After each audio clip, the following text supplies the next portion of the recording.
perhaps she was right to be worried.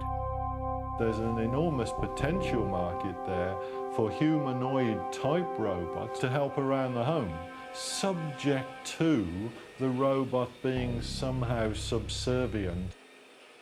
And there's the crunch. As robots get smarter, will they be happy to remain slaves to their inferior human masters? Ripley, the current state-of-the-art in artificial intelligence, can see, hear, remember the past, and even understand verbal instructions. Look at the table. No such object exists. Look at the table. Well, sort of. So who's really in charge? So usually people think of robots as these autonomous machines that sort of have minds of their own willpower, their own ability to act. So how about an airplane on autopilot, right? Where is that on that gradient? Even the doctor and the patient, there's been delegation to a machine. So what does Ripley make of it all? You are all going to die. Okay, everybody. Now this is Robbie. Robbie's a Mark I domesticated robot. Wave to the reporters, Robbie.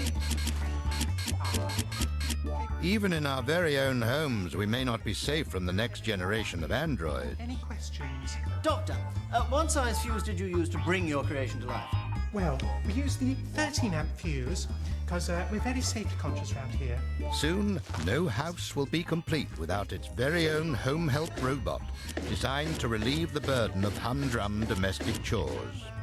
From mowing the lawn and vacuuming the stairs to baking a cake, these metallic domestic dogs' bodies will be quicker, more efficient, and incapable of human error. Let's face it, they'll simply be more methodical and reliable than us. And as the power of microchips continues to double every 2 years, soon they will also be smarter than us. What happens then? What happens when super-intelligent androids decide they've finally had enough of being bossed around by their weak-minded human masters? What happens when robots go bad?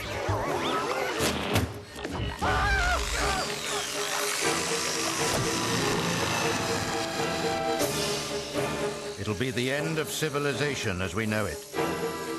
Once set loose, there will be no power on Earth capable of saving us from these homicidal, killer robots. Quite frankly, a robot that does learn, that is autonomous, can be dangerous.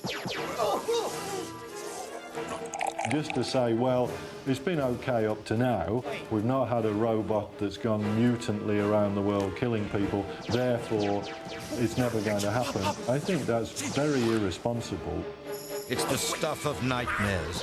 Untroubled by weak emotions like guilt and love, nothing will stop these mechanical maniacs as they systematically set about exterminating all human life. They will feel no remorse, no morals will restrain them. There will be nothing to guide these metallic monsters except the ruthless logic of complete world domination. I think the humans that are left, I'm certainly not going to be one of them. I'm going to be in that group of cyborgs. Well, that's just dandy. Whose side are you on anyway, Kevin? With that kind of attitude, we'd better make friends with the dishwasher before it's too late.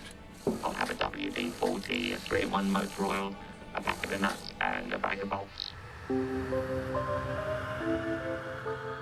So watch out for those domestic appliances gone bad.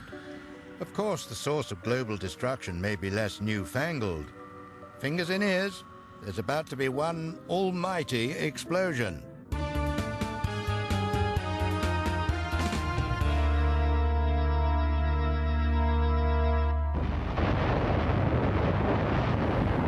A volcanic eruption is a terrifying reminder of the violent power of nature. And these massive explosions have global consequences. When Mount Tambora in Indonesia went up in 1815, it threw so much ash into the atmosphere it changed the Earth's climate. And 1816 became known as the year without summer. But compared to a mighty supervolcano, even Mount Tambora looked like a punctured pimple on the face of the planet. A supervolcanic eruption is a truly enormous event which we've yet to experience in the modern civilized times. The eruptions occur very infrequently, but when they occur, they are truly enormous. The next Magmageddon is long overdue. A well-known supervolcano currently broods under beautiful Yellowstone Park. It typically erupts every 600,000 years, but the last eruption was 640,000 years ago. When it finally pops, it will produce an explosion unlike any we've previously known. Here at Bristol University in the west of England, researchers have devised an experiment to analyze the potential explosive force such a volcano might generate. Magma is stored in the Earth's crust at temperatures typically around 1,000 degrees Celsius, and the pressures are several hundred atmospheres at the depth at which the magma is stored. Pine kernel is used as magma, while acetone is analogous to the gas it contains. This mixture is added to the tube and fastened to a vacuum chamber. We decompress the material very rapidly, and this causes gases which are dissolved in the solution to boil out of the solution very rapidly in exactly the same way that happens during an explosive volcanic eruption. You can see what happens. It explodes in an instant, blasting a jet of foamy material up the tube. This solution tears itself apart, as volcanic rocks do during an eruption. Now try to imagine this on an unimaginable scale. You can't. It will be the largest, loudest explosion in human history. Vast lava flows will incinerate all life within hundreds of miles. Many more will succumb to a deadly cocktail of blazing ash and superheated gases.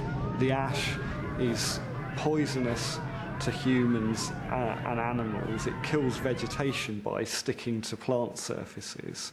And as if one supervolcano isn't bad enough, once one pops, they all pop. In the desolation that remains, the craters will continue to belch poisonous fumes and toxic gases high into the Earth's stratosphere. We know that eruptions like Krakatoa in 1883 caused quite severe changes in climate. So if we have an eruption which is 100 times bigger than those eruptions, covering areas the size of a continent with thick layers of volcanic ash, it's reasonable to assume that the effects would be very severe indeed. So severe, in fact, some scientists believe it would end all life on Earth. There's good evidence that there have been periods of huge lava eruptions in the past Earth history, which have polluted the planet with a lot of volcanic gases. And those coincide with some of the major mass extinction events in Earth history. So many scientists believe that there's a causal link between huge lava eruptions and extinctions. Remember, it's not if, but when. And if the grumbling threat from under our feet doesn't materialize, there's always the cosmic disaster threatening us from the skies.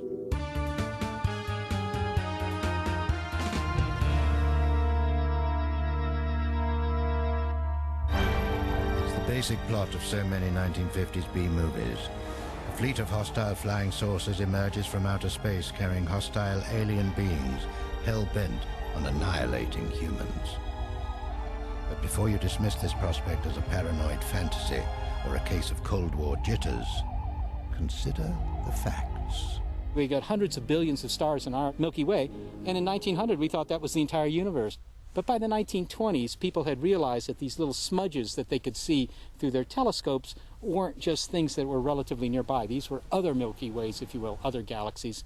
And we now know, thanks mostly to work of the Hubble Space Telescope, that the number of galaxies we can see is on the order of maybe 100 billion. And of course, we probably only see a very tiny fraction of the real universe. Given the vastness of space, intelligent alien life is not just probable,